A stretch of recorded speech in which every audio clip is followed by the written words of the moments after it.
இந்த ஒரு ஸ்க்ரப்பை நீங்கள் 3 to 4 months வரைக்கும் பயன்படுத்தலாங்க. ஸ்க்ரப் ரிலேட்டடாக குட்டி குட்டி சந்தேகங்களை கிளியர் பண்ணுறதுக்கு தான் இந்த வீடியோ. வணக்கம்ங்க. எஸ், நிறைய பேர் கேட்டது இந்த ஸ்க்ரப்பில் யூஸ் பண்ண இந்த நார் வெளியில் வருமானு கேட்குறீங்க. இயற்கை சார்ந்த பொருள் இல்லையா?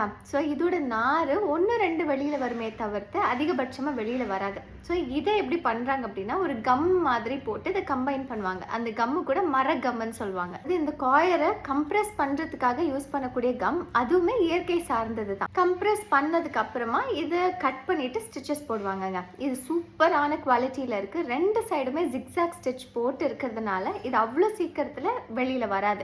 வந்தாலும் இந்த கார்னரில் உள்ள 1-2 வெளியில் வரும். நிறைய பேர் இதுவும் கேட்குறீங்க, இந்த த்ரெட் பிஞ்சு வருமானு கேட்குறீங்க. கண்டிப்பாக வரவே வராது. நீங்கள் 3 to 4 months யூஸ் பண்ணாலுமே இந்த த்ரெட் பிஞ்சு வராது. உங்களோட பாத்திரம் கழுவுறப்போ இந்த பிளாஸ்டிக் போயிட்டு அந்த இடுக்கில் மாட்டிகிட்டு இருக்கும், அந்த மாதிரியெல்லாம் மாட்டவே மாட்டாது.